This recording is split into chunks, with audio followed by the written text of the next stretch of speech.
Bună, dragii mei, bine ați venit, bine ați revenit. Sunt Meme și ca de fiecare dată înainte de a începe, vă reamintesc cât de minunați și de puternici sunteți. Astăzi vom vorbi despre energia zilelor ce vor urma. Ne vom uita la ce cuprinde la nivel energetic și astrologic întreaga săptămână. Și vă rog de aici să vă luați informațiile care rezonează cu voi, întrucât vorbesc despre un potențial la nivel colectiv. Dacă ești aici pentru prima dată și rezonezi cu munca mea, te invit cu drag să te abonezi și să faci parte din comunitate. Și vă mulțumesc tuturor celor care sunteți deja parte din comunitate și veniți alături de mine de fiecare dată. Avem o perioadă între cele două eclipse destul de importantă. Pentru cine nu a apucat deja să asculte, informațiile, emisiunile pentru această lună sunt deja postate. Este o perioadă la nivel astrologic care implică multe lucruri. În primul rând și la nivel de bază, așa, toate planetele de generație în acest moment sunt în retrogradare. Planetele lente, cele care tranzitează un semn pentru mai mulți ani. Am avut luna plină, eclipsa care s-a produs în Pești și vom avea eclipsa parțială de soare sau luna nouă care se va produce în Fecioară la ultimul grad, la grad anaretic. Acel grad este un grad de urgență, amplifică practic, este o energie foarte potentă tot ceea ce se întâmplă sub acel arhetip și pentru fiecare ascendent în parte am menționat în ce casă astrologică aveți Fecioara ca arhetip prezent. Fecioara înseamnă în esență culegerea roadelor, eficientizarea, practicalitatea. Este punerea în practică a gândurilor, materializarea. De aceea această eclipsă este una foarte potentă și fiind o lună nouă, vine cu o infuzie energetică foarte potentă. Acestei perioade dintre cele două eclipse îi se spune răscruce de drumuri sau un culoar puternic de manifestare pentru că se întâmplă acest lucru sub configurația specifică astrologică odată la 130 de ani. De asemenea, din experiența mea de lucru, am observat de-a lungul timpului că între două eclipse se întâmplă lucruri și poate nu sunt deodată sau poate nu sunt puternic prezente în fața ochilor voștri, însă ele se întâmplă și sunt schimbări. Apar schimbări. Pentru aceia dintre voi care nu le sesizați sau nu le remarcați vizibil, poate se întâmplă la nivel spiritual, se întâmplă la nivel de subconștient, pentru că despre asta vorbim, viața în planul spiritual și viața în planul fizic. Avem arhetipul Pește, avem arhetipul Fecioară, unde de altfel sunt și nodurile lunare în acest moment, dar care ne aduc informații foarte clare despre ceea ce se întâmplă în viețile noastre. Eclipsa de lună, cea din Pești, s-a produs la 15 grade și cei care mă urmăresc de ceva vreme știu că numărul 15 înseamnă magnetism. Este ca și când la nivel de colectiv atragem inconștient o încheiere, o finalitate, iar la nivel personal, copilul tău interior, pentru că o avem pe Venus în Leu, sau eul tău supraconștient, pentru că vorbim despre aceeași energie, atrage o încheiere.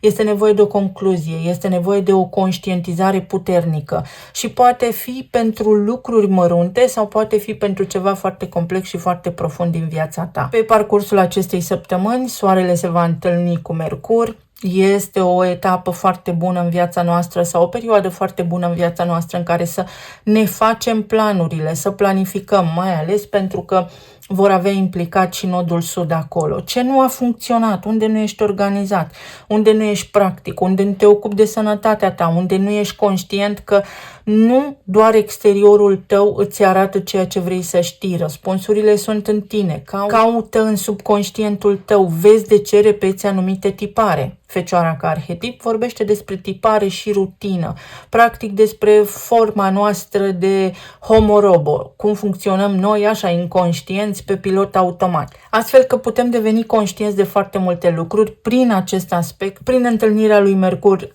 și a Soarelui în Fecioară, să ne facem planuri relevante. Reevaluăm și ne facem noi planuri sau structurăm ceea ce avem pentru a fi funcțional pe deplin în viața noastră. Pot apărea noi măsuri fiscale, pot apărea chestiuni care implică planul internațional, la nivel politic sau tot ceea ce are legătură cu zona financiar-bancară, cu sisteme mari, cu rețele mari, unde se implementează etape pilot, așa cum bine știți, ale digitalizării. Întreaga lume trece acum printr-o perioadă puternică a digitalizării și veți auzi din ce în ce mai mult aceste lucruri. Pot apărea știri foarte concludente sau știri revoluționare care implică zona de medicină. Sunt foarte multe lucruri care se pot întâmpla.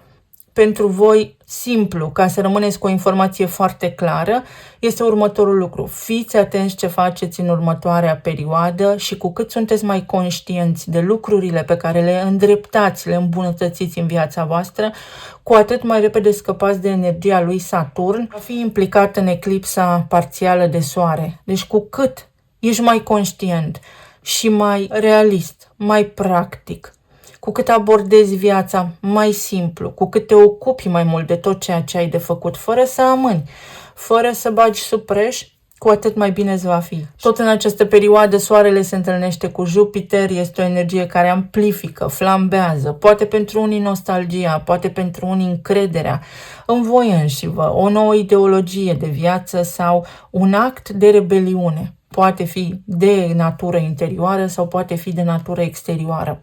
Cu cât înțelegem mai mult că lucrurile se reglează din interiorul nostru și se proiectează în exterior, cu atât mai bine.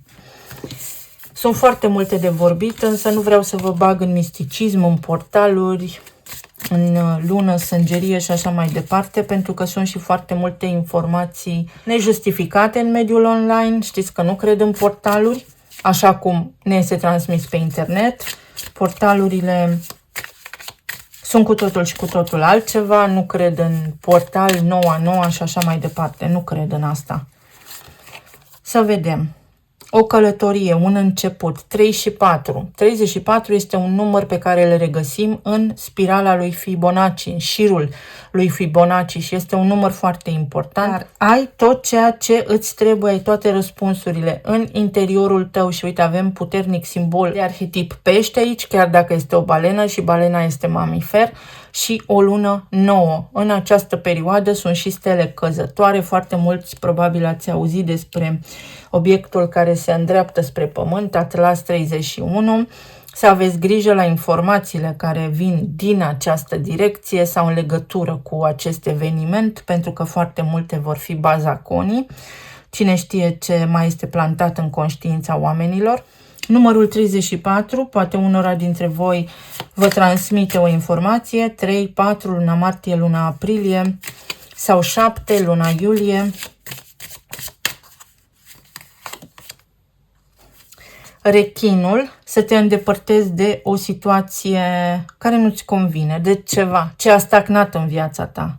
Fă-ți ordine în gânduri, fă ordine în casă, avem o secvență numerică.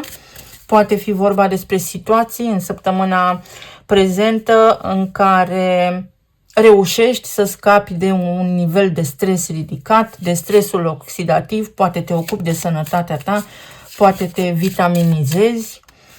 Mâncarea ne vindecă, dar mâncarea ne poate pune și la pământ, ca să nu zic ne omoară. Așteptări, numărul 12. Posibil pe data de 12 să fie o zi foarte importantă, când, da, într-adevăr, Pluto, care este în retrogradare, se întâlnește cu Uranus, care este în retrogradare într-un aspect foarte tensionat. Pluto este în Vărsător, Uranus în Gemeni. Putem afla informații despre tehnologii noi, putem afla informații care au legătură cu mișcări în zona financiar-bancară, cu fluctuații pe bursă, poate, cu volatilitate, așa cum mi se spune în termen de specialitate, unde unii sigur că pot câștiga.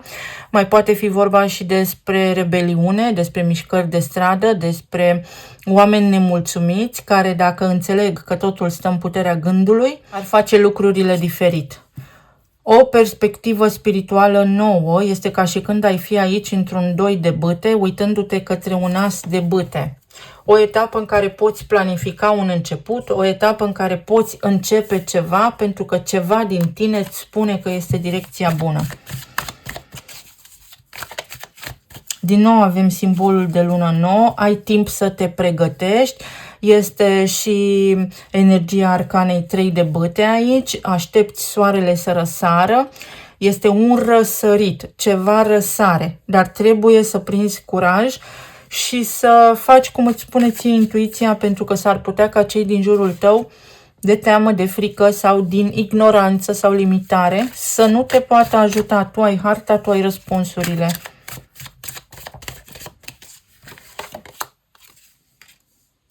6 de monede, cavalerul de monede, faetonul, progres, 4 de spade și eremitul. Pentru unii dintre voi este nevoie de o pauză, de odihnă, pentru că aveți mintea foarte agitată și din stres maxim nu vedeți limpede calea, soluția optimă pentru ceea ce aveți de rezolvat în perioada următoare.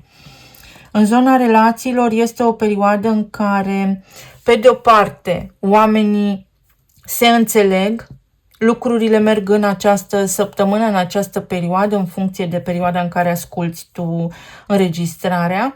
Ca și până acum, nu este o perioadă care zbuciumă neapărat relațiile, pot apărea mici divergențe în această sferă, care pot fi de natură financiară sau de natură personală, în ceea ce privește stima de sine sau lupta pentru putere. Să luați lucrurile foarte personal, voi sau partenerii voștri de viață. Nu ești la mila nimănui, asta spune această săptămână, și nu ești neputincios. Fiecare om încă de la naștere are o putere fantastică, să materializeze și să facă ceea ce își dorește, să experimenteze și să trăiască viața frumos. Sigur că există un sistem care oprește puterea de manifestare a oamenilor, însă cu cât mai mulți oameni conștientizează cât de puternici sunt, cu atât mai repede se poate destabiliza, se poate defragmenta sau se poate îndepărta sistemul care ne reprimă puterea noastră creatoare. Pe zona de relații este o săptămână în care lucrurile merg bine, poate fi ceva de genul rămân neschimbate sau poate este o săptămână în care fiecare își vede de treaba sa, de ceea ce gândește, de proiecte personale, de stări personale. Poate fi și o săptămână care produce un sentiment de nostalgie nejustificată, tocmai pentru că aveți așteptări. Pentru relații, dacă aveți un cuplu stabil, este o perioadă în care să nu aveți așteptări, ci să vă gândiți ce faceți voi cu viața voastră, nu cu celălalt, pentru că nu puteți controla nimic din ceea ce fac alți oameni. Gândiți-vă voi, vreți să fiți bine, poate acest bine vine din altă direcție și nu din partea omului alături de care sunteți. Cu cât noi suntem mai conștienți de ceea ce ne dorim, cu atât mai ușor ne aliniem cu persoanele potrivite pentru noi și pentru ceea ce ne dorim. Este o săptămână în care lucrurile se pot aranja mai ușor pe zona financiară, unde, da, cu aspectele astrologice actuale, s-ar putea să fi fost unii dintre voi mai strâmtorați, s-ar putea să fi fost mai puțin bani, însă a venit toamna, începe toată lumea să revină la locul de muncă, lucrurile să se miște și să își revină la normal. Pentru alții dintre voi este un concediu sau o vacanță sau este un concediu medical. Atenție și la acest lucru, sau poate ar trebui să vă luați câteva zile libere să vă faceți niște investigații medicale. Pentru aceia dintre voi care sunteți singuri, este necesar să scăpați de această energie toxică și de teama pe care o aveți de parteneriate, pentru că undeva există o teamă de parteneriate. Pe zona financiară este o perioadă în care se face bilanțul, se trasează noi direcții sau se iau decizii, se reevaluează cele deja existente. Pot fi oferte de noi locuri de muncă sau gânduri care apasă, tocmai pentru că aici există plafonare, aici există o lipsă de direcție clară asupra viitorului și vreți mai mult sau se poate mai mult, trebuie doar să găsiți sursa potrivită de noi venituri pentru voi și se poate acest lucru. Aveți răspunsul, acestea par a fi aici niște acte oficiale, pare a fi un site de locuri de muncă, par a fi niște discuții pe care să le purtați acum cu oameni specializați, poate cu recruteri, unii dintre voi să mergeți la interviu. O săptămână în care puteți avansa. La nivel medical, mâncarea te însănătoșește, mâncarea te îmbolnăvește. Ce alimente sunt bune și ce alimente nu sunt bune, în funcție de fiecare afecțiune medicală în parte, este necesar ca fiecare dintre noi să înceapă să cerceteze despre ce este vorba acolo. Credere în forța corpului vostru de autovindecare sau de regenerare. 8 de bâte, Cavalerul de cupe, 6 de monede din nou și faetonul din nou. O ocazie și o șansă să te autodepășești, o ocazie și o șansă să depășești ceva ce stagnase, o ocazie și o șansă să ai acea conversație pe care ți-o dorești sau o ocazie și o șansă să închei ceva ce te apasă pe tine foarte tare în acest moment. O conversație sau planul internațional, gânduri foarte multe care duc undeva, dar duc foarte emoțional, nu lua lucrurile personal. Este o perioadă în care să nu mai depinzi de ceva anume, ori de partenerul tău de viață și să-ți trăiești viața frumos, fără să te mai superi, fără să te mai enerveze, ori pe cineva în viață, pentru că este o răscruce a destinului, este un sens al predestinării, așa cum am tot menționat de-a lungul emisiunilor anterioare. Ori este vorba despre a face pace cu trecutul, a renunța la așteptări, pentru că a avea așteptări te duce pe tine într-o energie toxică. Este o schimbare de paradigmă, este o schimbare de percepție, o soluție apărută în ultimul moment. Poate fi și o bucurie, chiar dacă nu avem cărți care să indice bucuria aici, pentru că acest cavaler de cupe se îmbată cumva de fericire, este beat de fericire, sigur că da, într-o notă foarte optimistă. Curaj să mergeți mai departe, entuziasm, cineva te caută cu entuziasm, tu începi niște proiecte, te simți mai liniștit, scapi de un mic stres. Poate fi ceva ce îți iese pe zona legală, administrativă, soluții noi, idei noi. Poate ai o afacere unde trebuie să faci niște schimbări sau poate a venit timpul să te orientezi către alt domeniu, mai important sau mai actual. Prosperitate, lucruri care îți merg bine. Este o săptămână în care lucrurile îți pot merge bine, dacă știi să te poziționezi și să gândești pozitiv. Voință. Uite, ai lumea în mâinile tale.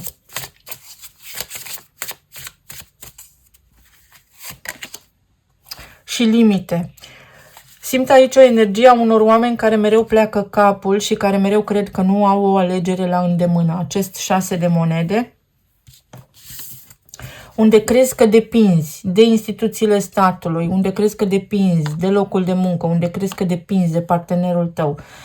Iar energia îți spune nu depinzi de nimeni și de nimic. Sigur că trăim într-o societate care poate ne oprește din a ne dezvolta așa cum ne dorim noi, însă de îndată ce te ridici în picioare, de îndată ce găsești voința, determinarea sau curajul să faci anumite lucruri, vei vedea ce ușor se rezolvă o situație sau vei vedea cât de ușor și frumos poți trăi după.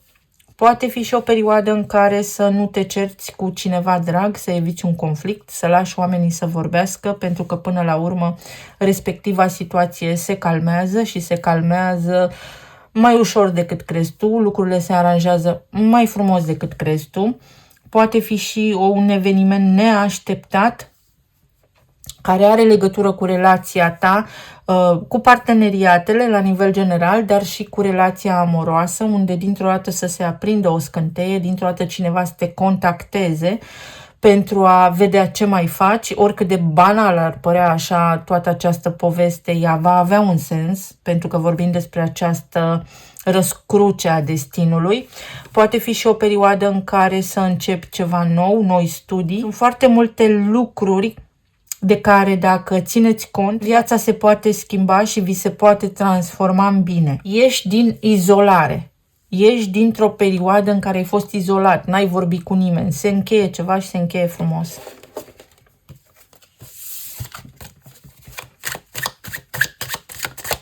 Faetonul ce aduce. Un curcubeu dublu. Uite, un eveniment neașteptat care te bucură. Intervenție divină. Este o perioadă puternică la nivel energetic, care are legătură cu următorii ani din viața ta, oricât de clișeic ar suna acest lucru. Este și o perioadă în care cineva își poate onora o promisiune, este și o perioadă în care, dacă vi s-au spus lucruri de-a lungul timpului, acum acele lucruri pot căpăta sens, contur în viața voastră. Este și o perioadă în care te oglindești cu cineva, să fiți foarte atenți. Dacă veți fi optimiști, lucruri bune se întâmplă. Dacă veți fi pesimiști, lucruri mai puțin favorabile, să spunem, se pot întâmpla.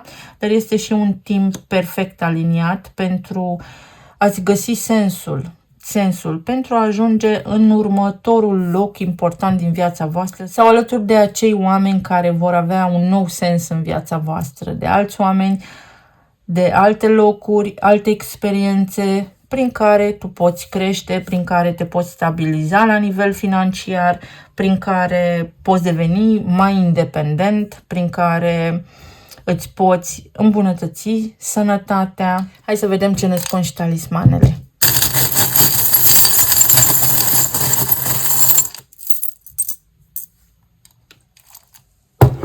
Un început. Neptun este în Berbec acum și este practic în zona opusă Fecioarei, unde vom avea eclipsa parțială de soare și uite, aduce o inimă plină, aduce o bucurie, aduce un început de suflet. Din nou eremitul. O deschidere. Aveți o deschidere, vi se deschid niște canale energetice, vi se deschid niște uși, însă aici trebuie eliminată toxicitatea, furia, tristețea, ficatul. Ficatul este pe același meridian cu ochii în medicina tradițională chineză. Este interconectat cu splina, splină care dacă reține foarte multă umezeală în organism, dă peste cap întregul ecosistem, să spunem așa. Trebuie eliminate lucruri care nu vă mai ajută, trebuie făcută ordine în viață sau se pot regla niște conflicte puternice. O rețetă pentru succes, niște acte, niște indicații, niște informații, dar care au acest sens de a te scăpa pe tine de o povară. Uite-l pe Saturn aici, se reglează ceva ce te-a testat, ce te-a stresat, pentru că avem acest ajutor energetic în perioada următoare, o ancoră, o mână de ajutor, o perioadă stabilă. Aici avem un glonț și un dinozaur. Sunt situații repetitive pe care le poți înțelege acum, o vulpiță și transformarea, puterea informației sau pe zona de informații să aveți grijă. Dacă aveți ceva de făcut, documentați-vă foarte bine înainte, să nu fiți neinformați.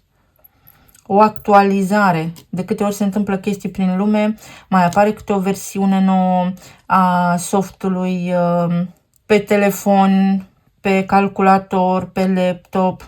Transformi o situație complicată într-una mai ușoară. Poți descoperi ceva ce are legătură cu o persoană care ți-a ascuns ceva. Nu te-a mințit, ți-a ascuns. Persoana respectivă nu a crezut că te minte dacă nu-ți spune adevărul. A fost așa, prin omisiune.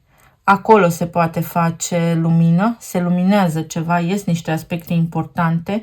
Uite, sensul predestinării, o comunicare, un dialog. Aici este Jupiter în rac, ceva ce poate avea legătură cu familia sau cu conceptul de familie, cu chestiuni legale. Aici inițialele sunt Y, Z și C, o împăcare sau o separare la propriu, dar și la figurat. De unde ești acum, ți se pot deschide două căi, ai două alegeri la îndemână sau trebuie să te gândești în această perioadă ce vrei să faci cu viața ta. X sau Y. Între X și Y lipsește Z, nu este timpul să dormi. Retrage-te, meditează, dar acționează. Gândește-te foarte bine. Cei carte de identitate digitală, o răscruce de drumuri care, sigur că are legătură și cu tehnologia, pentru că ce aspecte fac acum Pluton în Vărsător și Uranus în Gemeni, pun bazele noi tehnologii. Tehnologia artificială va fi ceva... Nu sunt un om pesimist, am lucrat în tehnologie, am lucrat în zona de programare software și din punctul meu de vedere lucrurile pot scăpa foarte ușor de sub control, pe lângă faptul că oamenii deja nu mai gândesc cu capul lor, nu mai gândesc. Anul trecut, cât nodurile lunare au fost în Berbec și în Balanță, am spus în permanență, gândește cu capul tău, pentru că dacă nu-ți formezi gândirea critică, dacă nu citești, dacă nu ești creativ, nu vei mai gândi cu capul tău și Uite, casa a patra, casa părintească, dar și casa a treia, o mutare din cartier, te gândești la comunitate, îți faci o comunitate, te afiliezi unei comunități, poți regla niște lucruri care au legătură cu familia extinsă sau acolo ar trebui să pui piciorul în prag și să spui stop.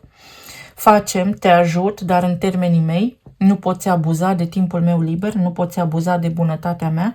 Deci este o perioadă și o săptămână în care puteți clarifica foarte multe lucruri, acolo unde oamenii abuzează de bunătatea voastră, de timpul vostru liber sau vă pun mereu pe drumuri. Vă mulțumesc foarte mult, să aveți o săptămână minunată, să fiți bine, sănătoși și iubiți și să ne auzim cu bine și data viitoare. Pa, pa!